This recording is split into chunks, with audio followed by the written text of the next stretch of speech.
जय श्री कृष्ण। हे परम करुणामयी प्रभु, हे अर्जुन के सारथी और जगत के शिक्षक, हमें अपने अमृतमय वचनों से जीवन का सत्य मार्ग दिखाइए। हे वासुदेव, आपके श्रीमुख से निकली भगवद गीता की एक एक वाणी समस्त दुखों का अंत करने वाली है। हे भक्तों, इस दिव्य यात्रा में आपका स्वागत है। आपसे निवेदन है कि इस संपूर्ण गीता वाणी को अंत तक अवश्य सुनें, क्योंकि यह केवल शास्त्र नहीं, यह है जीवन का सार। यह ज्ञान जीवन के हर मोड़ पर दीपक बनकर हमारा पथ प्रदर्शित करता है। जिस प्रकार दीपक अंधकार का अंत करता है, उसी प्रकार श्रीमद् भगवद गीता अज्ञान, भय, क्रोध और मोह का नाश करती है। इस ज्ञान को ग्रहण करने वाला व्यक्ति संसार में कभी कष्टों से भयभीत नहीं होता। वह जान जाता है कि हर कठिनाई एक अवसर है, हर चुनौती एक शिक्षिका है। जो गीता का पाठ करता है या उसका श्रवण करता है, उसका मन शांत होता है, हृदय निर्मल होता है और आत्मा दिव्यता को प्राप्त करती है। हे प्रिय आत्माओं, यह गीता केवल योद्धा अर्जुन के लिए नहीं थी, यह प्रत्येक स्त्री, पुरुष, वृद्ध, बालक, गर्भवती महिला, गृहस्थ, सन्यासी, विद्यार्थी, कर्मयोगी और भक्त के लिए है। यह प्रत्येक माता पिता को सिखाती है कि वे अपने बच्चों को कौन से ऐसे संस्कार दें जिससे वे जीवन में कभी न बहकें। गीता कहती है, स्वधर्मे निधन श्रेयः, अर्थात अपना कर्तव्य निभाना ही श्रेष्ठ है, चाहे उसमें मृत्यु ही क्यों न हो। जीवन की व्यस्तता में खोए हुए मन को जो संजीवनी शक्ति मिलती है, वह गीता है। जब जीवन में सब कुछ छूटता हुआ प्रतीत हो, जब मार्ग भटक जाएं, तब यही गीता हमें हमारे भीतर के कृष्ण से जोड़ती है। हे मनुष्यों, गीता केवल ग्रंथ नहीं, यह जीवन है, यह हमारा श्वास है, यह हमारा आत्मज्ञान है। आज हम अपने परिवार में शांति नहीं देख पाते, संबंधों में कटुता है, माता पिता का अपमान, भाई बहन में ईर्ष्या, दाम्पत्य जीवन में कलह, बालकों में अशांति इसका मूल कारण है आत्मा का परमात्मा से संबंध भूल जाना। गीता हमें सिखाती है कि शांति का आरंभ भीतर से होता है। जो व्यक्ति प्रतिदिन गीता को सुनता है या पढ़ता है, वह धीरे धीरे जीवन की जटिलताओं से ऊपर उठता है। उसका मन संसारिक मोहमाया से अलग हो प्रभु के चरणों की ओर मुड़ता है। गर्भवती महिलाएं यदि प्रतिदिन गीता का पाठ करें या श्रवण करें, तो उनके गर्भस्थ शिशु में दिव्य गुणों का विकास होता है। महर्षि वेदव्यास ने इसे केवल शब्दों का संग्रह नहीं बनाया, अपितु आत्मोद्धार की कुंजी बनाई है। हे प्रियजनों, हमें अपने घर में गीता को स्थान देना चाहिए। जैसे हम आरती करते हैं, दीप जलाते हैं, वैसे ही गीता का श्रवण करें, पाठ करें और बच्चों को भी सुनाएं। क्योंकि जो बाल्यकाल से यह दिव्य ज्ञान पाता है, वह जीवन की किसी भी आपदा में कभी असफल नहीं होता।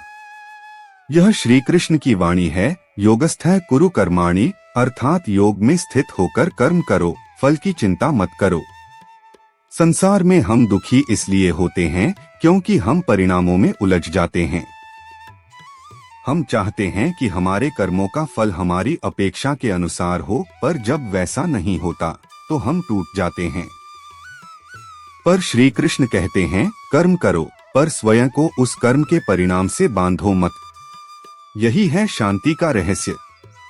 गीता हमें यह भी सिखाती है कि संतोष सबसे बड़ा धन है। जब व्यक्ति दूसरों से तुलना करना छोड़ देता है, तो उसके भीतर ईश्वर प्रकट होता है। आज समाज में ईर्ष्या, द्वेष, क्रोध, लोभ का जो जाल फैला है, वह केवल आत्मज्ञान के कारण है। जिस दिन हम जान लेंगे कि सब कुछ नश्वर है और आत्मा अमर है, उस दिन हम मोहमाया से मुक्त हो जाएंगे। श्री कृष्ण कहते हैं, न त्वेवाह जातु नासं, अर्थात न मैं कभी नहीं था, न तुम कभी नहीं थे, न ये राजा कभी नहीं थे, हम सब सदैव थे, हैं और रहेंगे। जब यह भाव आता है कि आत्मा अमर है, तो मृत्यु का भय समाप्त हो जाता है, और जब मृत्यु का भय नहीं रहा, तो फिर जीवन एक उत्सव बन जाता है। हे आत्मजनों, यह दिव्य ज्ञान उस हृदय को भी प्रकाशित करता है जो अंधकार से घिरा है। यह उन बच्चों के लिए भी है जो पढ़ाई में पीछे रह जाते हैं, जो जीवन की दौड़ में थक गए हैं, जो नौकरी, व्यापार या संबंधों में असफल हुए हैं। श्री कृष्ण की गीता कहती है, उठो, जागो और अपने भीतर के अर्जुन को पहचानो। तुम वीर हो, तुम दिव्य हो, तुम श्री कृष्ण की संतान हो। इसलिए कभी हार मत मानो। यह केवल कथा नहीं, यह तुम्हारे उद्धार का माध्यम है। इस संपूर्ण वाणी को अंत तक सुनो और जीवन को नई दिशा दो। जब मनुष्य जान जाता है कि वह केवल शरीर नहीं अपितु आत्मा है, तब उसके सारे भ्रम नष्ट हो जाते हैं। श्री कृष्ण कहते हैं, ज्ञानेन तु तदज्ञानम येषां नाशितमात्मनः तेषामादित्यवज् ज्ञान प्रकाश्यति तत्परम, अर्थात जिनका अज्ञान ज्ञान द्वारा नष्ट हो गया है, उनके भीतर का प्रकाश सूर्य के समान चमकता है।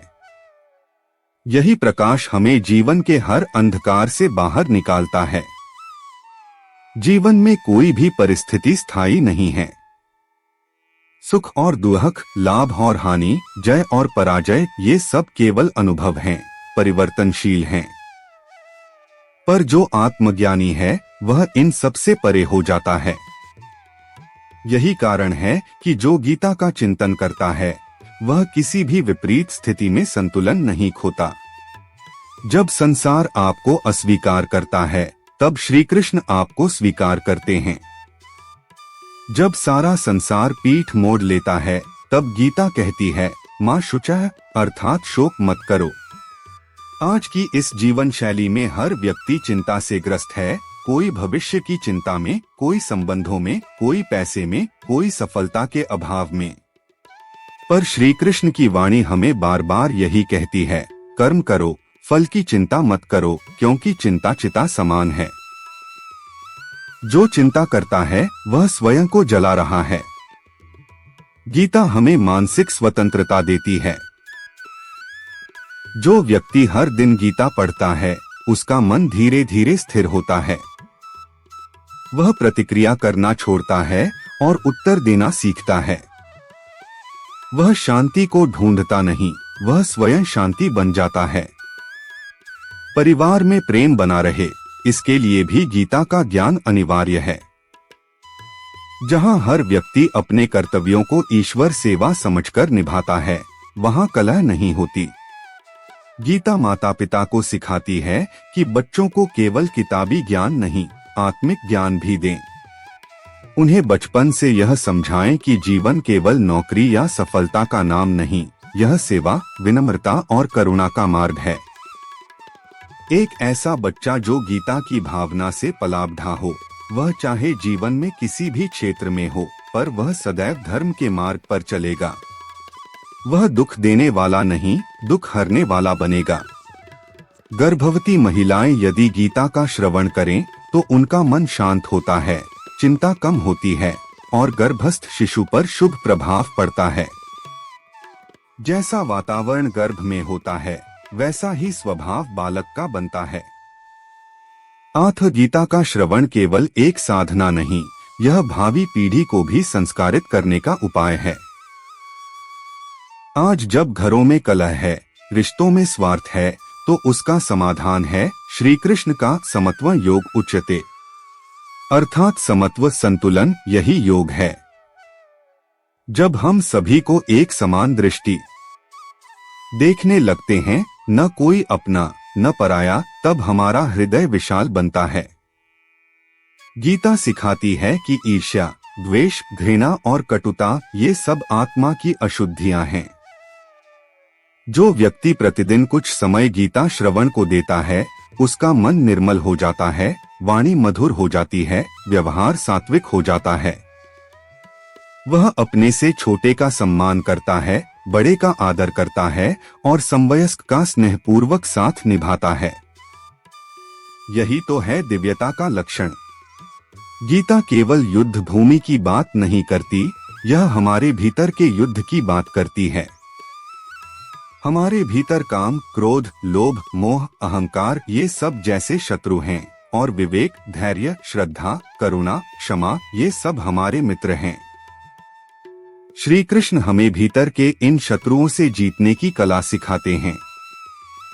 वह अर्जुन से कहते हैं, उद्धरेदात्मनात्मान, अर्थात मनुष्य स्वयं ही अपना उद्धार करे। कोई और तुम्हारा जीवन नहीं बदल सकता। जब तक तुम स्वयं बदलना न चाहो, तब तक कोई कृष्ण भी तुम्हारा रथ नहीं चला सकता। इसलिए हे आत्मनो, स्वयं को उठाओ, अपने भीतर छिपे देवत्व को पहचानो। तुम केवल शरीर नहीं, तुम परमात्मा का अंश हो। जो गीता पढ़ता है वह अपने भीतर उस दिव्य अंश को जागृत करता है। फिर वह संसार में नहीं उलझता, वह संसार में सेवा करता है। गीता केवल स्वयं को सुधारने का ग्रंथ नहीं, यह समाज को दिव्यता से जोड़ने का माध्यम है। इसका श्रवण करने वाला व्यक्ति कभी दुखी नहीं होता, क्योंकि वह जानता है जो हुआ अच्छा हुआ, जो हो रहा है वह भी अच्छा है, और जो होगा वह भी अच्छा ही होगा। यह विश्वास जब जीवन में उतर जाता है तो मनुष्य सभी उलझनों से मुक्त हो जाता है। वह जानता है कि हर परिस्थिति में ईश्वर उसके साथ हैं। यही जीवन की सबसे बड़ी संपत्ति है, ईश्वर में विश्वास। और यही विश्वास गीता देती है। इसलिए हे प्रेमियों, इस वाणी को केवल श्रवण न करें, इसे अपने जीवन में उतारें। यह आपको भी दिव्य बनाएगी और आपके परिवार, समाज और राष्ट्र को भी आलोकित करेगी। जब मनुष्य यह जान लेता है कि वह केवल इस शरीर का स्वामी नहीं बल्कि आत्मा है, तब उसके जीवन की दिशा बदल जाती है। श्री कृष्ण कहते हैं, न ही कश्चित् क्षणमपि जातु तिष्ठत्य कर्मकृत, अर्थात कोई भी मनुष्य एक क्षण के लिए भी निष्क्रिय नहीं रह सकता। वह सदा किसी न किसी कर्म में लिप्त रहता है। इसलिए आवश्यक यह नहीं कि हम कर्म न करें, आवश्यक यह है कि हम अपने कर्मों को योग से जोड़े, ईश्वर से जोड़े। जब कर्म प्रभु को समर्पित होते हैं तब वे बंधन नहीं बनते, वे मोक्ष का साधन बन जाते हैं। यही गीता का अद्भुत उपदेश है। यह हमें बताती है कि अपने जीवन को कैसे साधना बनाएं। आज संसार में लोग दुखी हैं क्योंकि वे केवल फल की कामना से कर्म करते हैं, और जब फल उनकी अपेक्षा के विपरीत होता है तो वे टूट जाते हैं। लेकिन जो व्यक्ति श्री कृष्ण की वाणी के अनुसार कर्म करता है, वह जानता है फल पर अधिकार नहीं, केवल कर्म पर है। यही भाव मन को हल्का करता है, चिंता को समाप्त करता है और जीवन को संतुलित करता है। गीता का श्रवण करने से जीवन में विवेक जागता है, और विवेक ही जीवन की सबसे बड़ी संपत्ति है। विवेक से ही हम यह जान पाते हैं कि क्या करना चाहिए और क्या नहीं। जब विवेक जाग जाता है तब क्रोध शांति में बदलता है, ईर्ष्या समता में बदलती है और मोह आत्मज्ञान में विलीन हो जाता है। गीता केवल आध्यात्मिक ज्ञान ही नहीं देती, यह व्यवहारिक जीवन को भी सरल और सुंदर बनाती है। एक गृहस्थ जो दिन भर संसार के कार्यों में लगा रहता है, यदि वह दिन का कुछ समय गीता को दे तो उसका जीवन समरसता और संतोष से भर जाता है। क्योंकि गीता हमें सिखाती है कि शांति बाहर नहीं, भीतर है। जब तक मन स्थिर नहीं, तब तक सुख का अनुभव असंभव है। श्री कृष्ण कहते हैं, अशांतस्य कुतः सुखम, अर्थात अशांत मनुष्य को सुख कहाँ। इसलिए शांति के लिए पहले मन को साधना होगा, और मन को साधने का सबसे सरल मार्ग है गीता का चिंतन। यह न केवल व्यक्ति को सुधारती है बल्कि परिवार को जोड़ती है, समाज को दिशा देती है। आज जब परिवार टूट रहे हैं, संबंध बिखर रहे हैं, तब हमें गीता की आवश्यकता और भी अधिक है। वह हमें सिखाती है कि प्रेम, क्षमा और सहयोग से ही संबंधों को बचाया जा सकता है। यह केवल उपदेश नहीं, यह व्यवहार का विज्ञान है। जो दंपति प्रतिदिन गीता का एक श्लोक भी साथ में सुनते हैं या पढ़ते हैं, उनके जीवन में स्थिरता आती है, आपसी समझ बढ़ती है और मन का मैल धुलता है। माता पिता यदि बच्चों को गीता के सार समझाएं, तो वे बालक केवल पढ़ाई में ही नहीं, चरित्र में भी श्रेष्ठ बनते हैं। आज की शिक्षा केवल जीविका देती है, पर गीता जीवन जीने की कला सिखाती है। जो बालक गीता भाव से पले बढ़े, वे जीवन में चाहे कितनी ही बड़ी असफलता क्यों न देखें, वे कभी टूटते नहीं। वे जानते हैं कि हर पराजय के भीतर एक शिक्षा छिपी होती है और हर शिक्षा के पीछे ईश्वर की कृपा। गीता का यह भाव सुख दुखे समे कृत्वा लाभालाभौ जया जया, अर्थात सुख रुख, लाभानि और जय पराजय को संभाव से देखने का अभ्यास, यही जीवन की सच्ची उपलब्धि है। जब मनुष्य इन सब भावों से ऊपर उठ जाता है, तभी वह आत्मज्ञान की ओर अग्रसर होता है। यही तो वह अवस्था है जहाँ श्री कृष्ण अर्जुन से कहते हैं, स्थितप्रज्ञस्य का भाषा, अर्थात जो स्थितप्रज्ञ हो, जो ज्ञान में स्थित हो, उसकी पहचान क्या है। वह ना हर्ष में उछलता है, ना शोक में टूटता है। यही संतुलन ही सच्चा योग है। गीता हमें निष्काम भाव सिखाती है, कर्म करो पर फल की चिंता मत करो, सेवा करो पर बदले में कुछ अपेक्षा मत रखो। जब हम यह भाव आत्मसात कर लेते हैं, तब हमारा हर कार्य पूजा बन जाता है और हमारा जीवन मंदिर बन जाता है। हे आत्मनो, यदि आप चाहते हैं कि जीवन में शांति हो, संबंधों में मधुरता हो, बच्चों में संस्कार हो, माता पिता में धैर्य हो और मन में दिव्यता हो, तो गीता का आश्रय लें। यह वह दिव्य जल है जो अंतर्मन की तपिश को शांत करता है। यह वह वाणी है जो जन्म जन्मांतर के अंधकार को मिटाकर प्रकाश फैलाती है। श्री कृष्ण कहते हैं, न मे भक्तः प्रणश्यति, मेरा भक्त कभी नष्ट नहीं होता। यह आश्वासन ही हमारे सारे भयों का अंत करता है। जब ईश्वर स्वयं कहें कि मैं तुम्हारा हूँ, तो फिर संसार की कोई भी शक्ति हमें हरा नहीं सकती। यही विश्वास, यही श्रद्धा, यही समर्पण गीता का मूल है। जो इस वाणी को श्रवण करता है, वह श्री कृष्ण को अपने भीतर अनुभव करता है। इसलिए हे प्रिय आत्माओं, गीता को अपने जीवन का हिस्सा बनाइए। यह केवल एक धार्मिक ग्रंथ नहीं, यह जीवन का अंतिम सत्य है। जो व्यक्ति गीता को अपने जीवन में धारण करता है, उसके भीतर धीरे धीरे एक स्थायी परिवर्तन आने लगता है। उसका बोलना, उसका सोचना, उसका कर्म करना, सब कुछ सात्विक होने लगता है। श्री कृष्ण कहते हैं, यदा यदा हि धर्मस्य ग्लानिर्भवति भारत, अभ्युत्थानमधर्मस्य तदात्मानं सृजाम्यहम्, अर्थात जब जब धर्म की हानि और अधर्म की वृद्धि होती है, तब तब मैं स्वयं अवतार लेता हूँ। यह केवल संसार के लिए नहीं, यह वाक्य हमारे अपने भीतर के जीवन के लिए है। जब हमारे भीतर सत्कर्म कमजोर होने लगते हैं, जब मोह और लालच हावी हो जाते हैं, तब हमें अपने भीतर के कृष्ण को जगाना होता है। गीता का यही रहस्य है। यह केवल पढ़ने के लिए नहीं, बल्कि अपने भीतर के ईश्वर को जागृत करने के लिए है।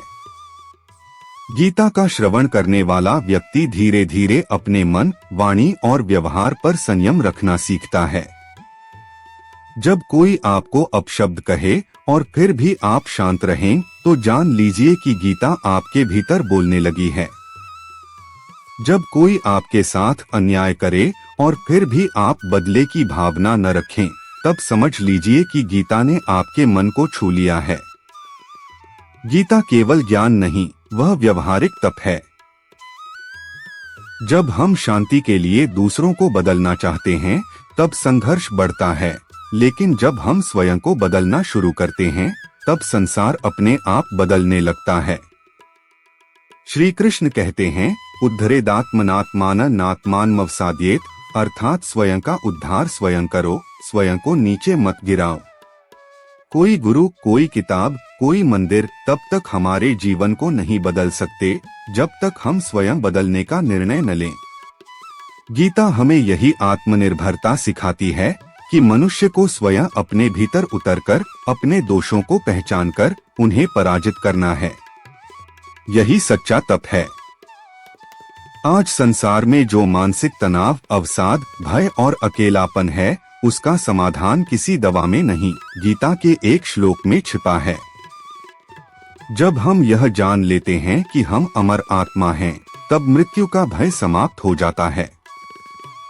जब हम यह समझ जाते हैं कि जीवन का प्रत्येक क्षण ईश्वर का प्रसाद है, तब हम हर परिस्थिति में धन्यवाद करना सीख जाते हैं। गीता हमें हर एक स्थिति में संभाव रखना सिखाती है। चाहे जीवन में कितनी भी कठिनाई आए, यदि हम उस परिस्थिति को श्री कृष्ण का प्रसाद मान लें, तो वह भी हमें ऊपर उठाने का माध्यम बन जाती है। यह गीता की महिमा है कि वह केवल संकटों से बाहर नहीं निकालती, वह जीवन को दिव्य दिशा भी देती है। एक माता जो गीता श्रवण करती है, वह अपने गर्भस्थ शिशु को देवत्व की ओर ले जाती है। एक पिता जो गीता के भावों से जीता है, वह अपने पुत्र को केवल धन नहीं, बल्कि धर्म की संपत्ति देता है। और एक बालक जो बचपन से गीता के श्लोक सुनता है, वह समाज का दीपक बनता है। गीता एक पीढ़ी को नहीं, आने वाली 7 पीढ़ियों को संस्कारित कर सकती है। वह परिवार को जोड़ती है, संबंधों में मिठास भरती है और मनुष्य के भीतर से पशुत्व को हटाकर देवत्व स्थापित करती है। श्री कृष्ण कहते हैं, भव सत्व संपन्नः, अर्थात सत्वगुण को धारण करो, क्योंकि सत्व से ही बुद्धि शुद्ध होती है और शुद्ध बुद्धि से ही आत्मज्ञान का जन्म होता है। जो व्यक्ति इस सत्वगुण में स्थित होता है, वह किसी का अहित नहीं करता, वह किसी से द्वेष नहीं करता और वह किसी भी स्थिति में दूसरों को क्षमा कर सकता है। यही क्षमा, यही करुणा, यही आत्मसंयम, यही तो गीता का जीवन है। गीता पढ़ने वाला धीरे धीरे दूसरों के दोष देखने की आदत छोड़ देता है। वह केवल अपने सुधार पर ध्यान देता है। वह दूसरों से अपेक्षा नहीं करता, वह स्वयं को देने योग्य बनाता है। यही परिवर्तन है, यही ईश्वर की ओर यात्रा है। गीता का यह ज्ञान केवल बड़े बुजुर्गों के लिए नहीं, यह प्रत्येक उम्र के व्यक्ति के लिए है। चाहे वह विद्यार्थी हो या व्यवसायी, गृहिणी हो या सन्यासी, हर कोई इस ज्ञान को अपना सकता है।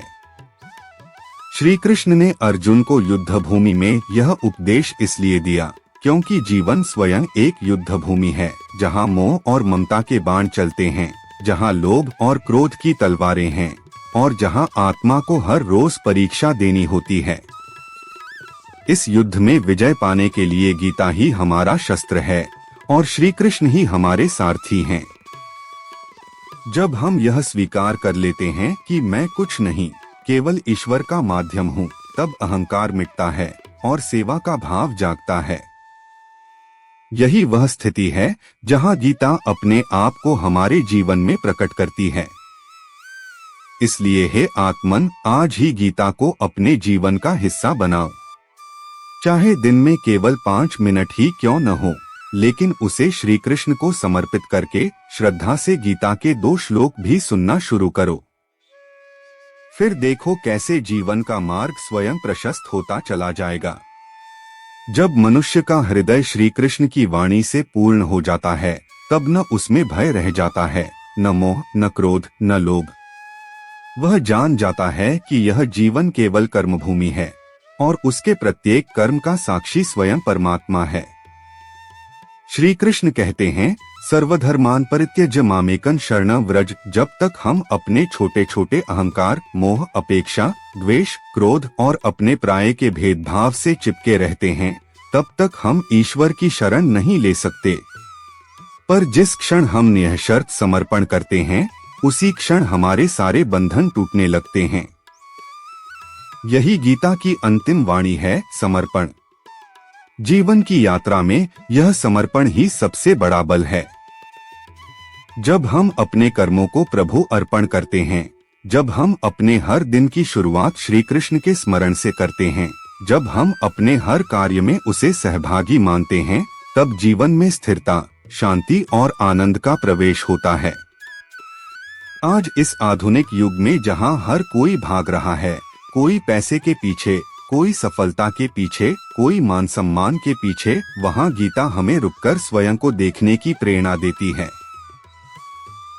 यह आत्मनिरीक्षण की प्रक्रिया है जो जीवन को स्थायी रूप से बदल देती है।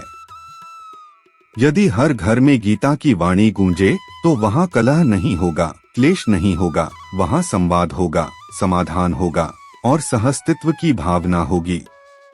गीता केवल ज्ञान नहीं, वह एक दिव्य ऊर्जा है जो जहाँ जाती है वहाँ की नकारात्मकता नष्ट कर देती है।